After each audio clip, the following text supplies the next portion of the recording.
नमस्कार दोस्तों, खबर बहुत बढ़िया और आप देख सकते हैं इस वक्त मैं बाहर निकला हूं, मगर फिर भी ये खबर इतनी बड़ी है इसलिए जरूरी था आपसे रूबरू होना। अरविंद केजरीवाल को prevention of money laundering act के अंतर्गत जो मोदी सरकार की एजेंसीज ने उन्हें जेल में डाल दिया था, उन्हें अंतरिम बेल मिल गई है। खबर बहुत बड़ी है दोस्तों, और ये भारतीय जनता पार्टी को बहुत झटका है, क्योंकि बीजेपी लगातार कहती है कि अगर बेल रिजेक्ट हुई है इसका मतलब अदालत भी मानती थी कि भाई इस मामले में कुछ होगा। मगर ये ना भूले दोस्तों, PMLA prevention of money laundering act में अगर अरविंद केजरीवाल को बेल मिल रही है तो ये अपने आप में बहुत कुछ कहता है, क्योंकि इसमें धाराएं बहुत सख्त होती हैं और इसके बावजूद अरविंद केजरीवाल को जो है बेल मिली है।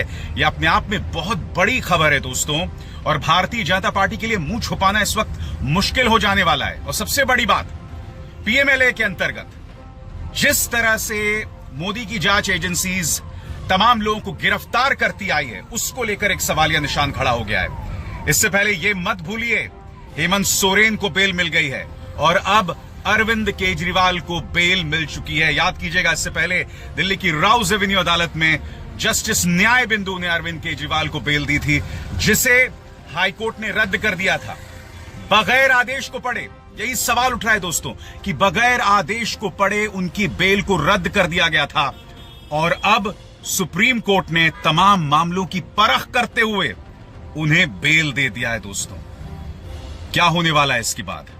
यह फैसला अपने आप में मील का पत्थर है, और मैं आपको बताता हूं क्यों। यह फैसला मील का पत्थर इसलिए है क्योंकि याद कीजिएगा किस तरह से पॉलिटिशियंस को जेल में डाल रही थी मोदी सरकार। जो राजनेता उनके साथ नहीं था, पीएमएलए के अंतर्गत उसे जेल में डाल दो, क्योंकि पीएमएलए के अंतर्गत बिल्कुल यूएपीए की तहत बेल मिलना नामुमकिन था। जी हां, और अगर अदालत आपको बेल दे रही है तो दो ही कारण हो सकते थे। पहली बात, जिसे वो बेल दे रहे हैं उसके खिलाफ पर्याप्त सबूत नहीं है। दूसरी बात, वो व्यक्ति देश छोड़कर नहीं भागेगा और समाज के लिए किसी भी तरह का खतरा नहीं है। अरविंद केजरीवाल को बेल आम आदमी पार्टी के लिए जश्न और इंडिया गठबंधन के लिए एक बहुत बड़ी जीत।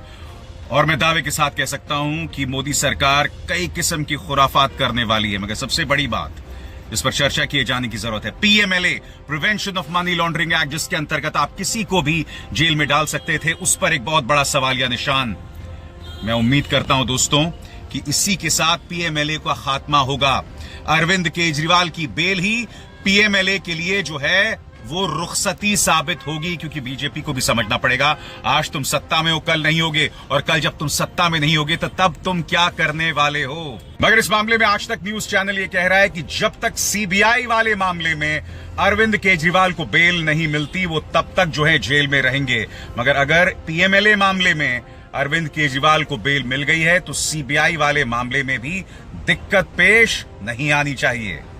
यकीनन दोस्तों, इस मुद्दे पर जबरदस्त चुनावी प्रतिक्रियाएं आने वाली हैं, और वो तमाम चुनावी प्रतिक्रियाएं आप मेरे मंच पर देखेंगे। जी हां, लगातार जुड़े रहिएगा इस मुद्दे पर मेरे साथ।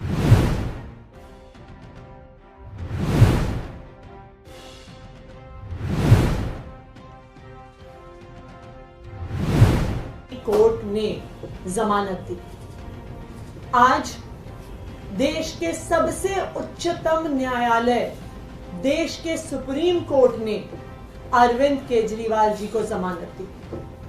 चाहे वो राउज एवेन्यू कोर्ट का फैसला हो या आज सुप्रीम कोर्ट का फैसला हो, इस बात को साबित कर देता है कि अरविंद केजरीवाल जी की गिरफ्तारी पिछले 2 साल से आम आदमी पार्टी के नेताओं और मंत्रियों का विच हंट, पिछले 2 साल से चल रहा ये फर्जी शराब घोटाले का इन्वेस्टिगेशन सिर्फ और सिर्फ भारतीय जनता पार्टी का एक षड्यंत्र है।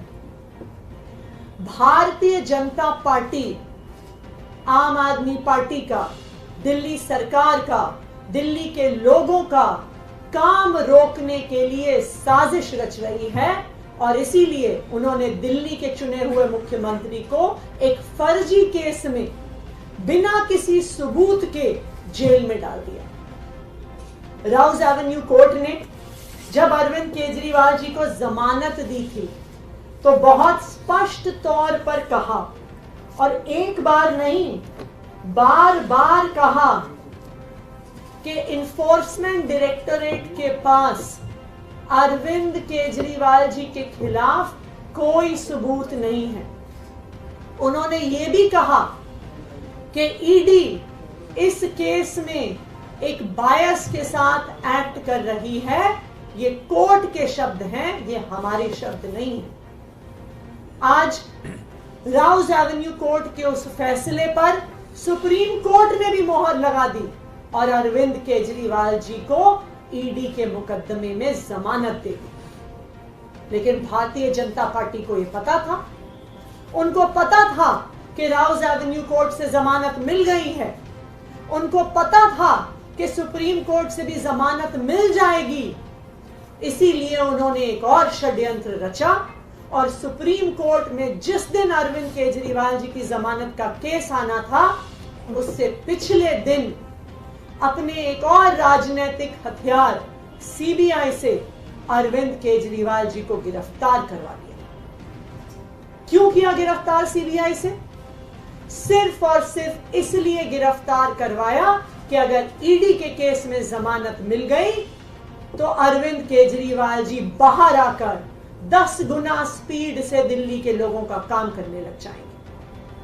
और भारतीय जनता पार्टी का षड्यंत्र रुकता नहीं है, इसलिए सीबीआई के केस में अरेस्ट किया। मैं आज भारतीय जनता पार्टी को यह कहना चाहती हूं कि इस देश के एक के बाद एक हर न्यायालय ने आपके षड्यंत्र का पर्दाफाश किया।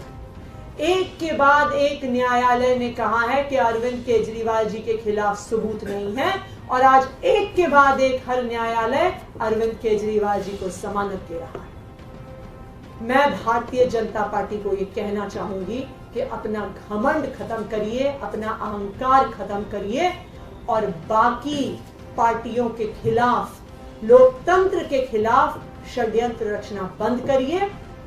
सत्य परेशान हो सकता है लेकिन पराजित नहीं हो सकता।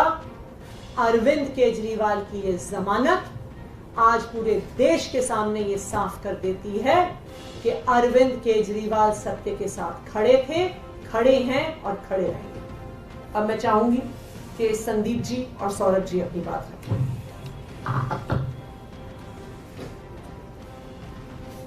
आज माननीय सुप्रीम कोर्ट ने जो फैसला दिया है वो पूरे देश के लिए एक ऐतिहासिक फैसला है।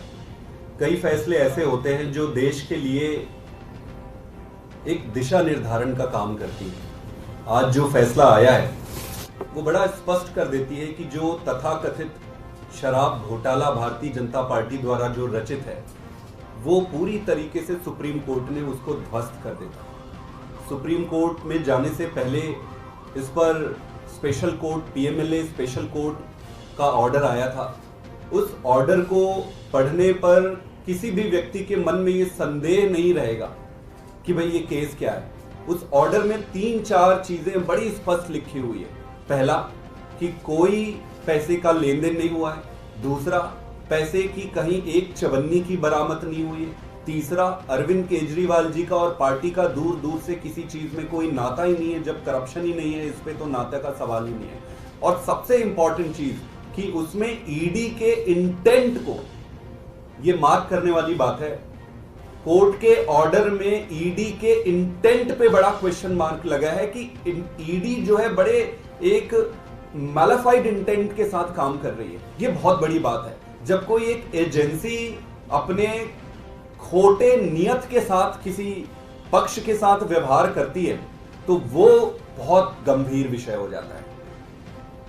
स्पेशल कोर्ट के बाद मुद्दा आज सुप्रीम कोर्ट में आया। सुप्रीम कोर्ट में एक बड़े प्रश्न पर विचार किया जा रहा था और बड़ा प्रश्न क्या था? वो बड़ा प्रश्न ये था कि क्या ये पूरे का पूरा अरेस्ट ही इलीगल है। तो कोर्ट ने अपने तरीके से अध्ययन करके इसको बड़े बेंच के पास भेजा है। जो भी होगा वो देश के लिए अच्छा ही होगा, दिशा निर्धारण होगा आगे। लेकिन कोर्ट ने इंटरिम बेल ग्रांट किया है अरविंद केजरीवाल जी को। अब आपको ये समझना होगा कि पीएमएलए में जब सारे तथ्य और साक्ष्यों को देखकर सभी सबूत ये जो दिए हैं उसको एग्जॉस्ट करने के बाद ही ऐसे इंटरिम बेल या बेल दिए जाते हैं। तो मेरा ये सबमिशन है भारतीय जनता पार्टी से कि हर कोर्ट में आपको मुंह की खानी पड़ रही है और ये केस सिर्फ आपके द्वारा रचित एक सर्कस है। तो इस सर्कस को बंद करिए, देश का और जनता का और खास करके दिल्ली की जनता का समय व्यर्थ ना करें। नरेंद्र मोदी जी ने, अमित शाह जी ने और भारतीय जनता पार्टी ने इस देश को एक ही चीज दिया है। हर व्यक्ति का हर कार्यकाल की एक देन होती है कि भाई इसने क्या दिया, इसने क्या दिया, इसके कार्यकाल में क्या मिला। तो भाजपा के मोदी जी और अमित शाह के कार्यकाल में एक ही चीज मिला है उस देश को, और वो है ये तानाशाही की ऐसी व्यवस्था जिसमें जिस राजनीतिक दल और राजनेता को ये सामने से हरा नहीं सकते या उनका सामना नहीं कर सकते, उनको गलत तरीके से, फ्रॉडुलेंट तरीके से षड्यंत्र करके जेल में डालना या उनको फंसाना, इसको बंद करना चाहिए। देश का बहुत समय वेस्ट हो रहा है, हमें नई राजनीति करनी है, देश को आगे लेकर जाना है। हम सब मिलकर जब अच्छी राजनीति करेंगे तभी देश आगे बढ़ेगा। मेरा ये फिर से रिक्वेस्ट है माननीय प्रधानमंत्री जी से और अमित शाह जी से कि ये गंदी राजनीति से बाहर आइए और अच्छी राजनीति करें। मैं चाहूंगा कि सौरभ जी भी थोड़ा सा इस पर अपनी विचार रखें। आज जो सुप्रीम कोर्ट की double bench justice Sandeep Khanna, justice Dipankar Datta की बेंच ने जो सुप्रीम कोर्ट की छुट्टियों से पहले अपना ऑर्डर रिजर्व किया, उसको आज उन्होंने सुनाया। उसके अंदर सुप्रीम कोर्ट के सामने ये सवाल थे कि अगर ईडी पीएमएलए एक्ट के अंडर सेक्शन 19 अरेस्ट करती है और अंडर सेक्शन 45 कोर्ट उसके अंदर बेल की बात सोचता है, तो सेक्शन 19 के अंदर जब ईडी जो एक एजेंसी है वो अरेस्ट करती है तो उसका जो डिसीजन है वो सब्जेक्टिव है, ऑब्जेक्टिव नहीं है। कोई तय सिद्धांत नहीं है किस पे वो अरेस्ट कर रहे हैं, और वो सेक्शन 19 बेसिकली उन अफसरों की ओपिनियन है।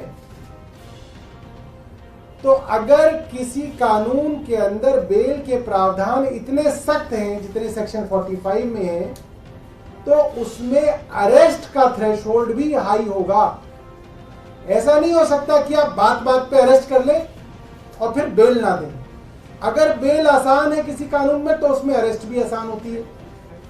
तो बेल के सिद्धांत ये है कि अगर बेल मिलना किसी कानून के अंदर कठिन है तो उसके अंदर अरेस्ट का थ्रेशोल्ड भी हाई होना चाहिए। सुप्रीम कोर्ट ने need and necessity of bail के बारे में कहा, और सुप्रीम कोर्ट ने दूसरी बात ये कही कि इस मामले में अरविंद केजरीवाल जी करीब 90 दिन से ज्यादा पहले ही जेल में रह चुके हैं, लिहाजा उनको इंटरिम बेल दी जाए। तीसरी बात सुप्रीम कोर्ट ने कही कि अरविंद केजरीवाल जी के ऊपर मुकदमा है, ऐसे में वो मुख्यमंत्री रह सकते हैं या नहीं रह सकते हैं, ये फैसला कोई कानून, कोई कोर्ट नहीं कर सकता, ये फैसला स्वयं वही कर सकते हैं। लिहाजा इसके अंदर कोई कानूनी बंदिश नहीं है। जो हमारे भारतीय जनता पार्टी के मित्र कूद रहे थे कि साहब वो उनके ऊपर मुकदमा हो गया, वो अरेस्ट हो गए, तो अरविंद केजरीवाल को इस्तीफा दे देना चाहिए, तो वो हाईकोर्ट में भी गए, हाईकोर्ट ने भी यही बात कही, और अंततः सुप्रीम कोर्ट ने भी यही बात कही कि वो मुख्यमंत्री रहेंगे या नहीं रहेंगे, इसमें कोर्ट कोई दखल नहीं कर सकता। ये बात आपके सामने रखी, और मैं अपनी तरफ से उन सभी लोगों को बधाई देना चाहता हूं जो इस केंद्र सरकार के अत्याचार से पिछले कई सालों से लड़ रहे हैं, और खास तौर पे पीएमएलए के कारण उनके ऊपर अलग अलग मौकों पे अत्याचार किया जा रहा है।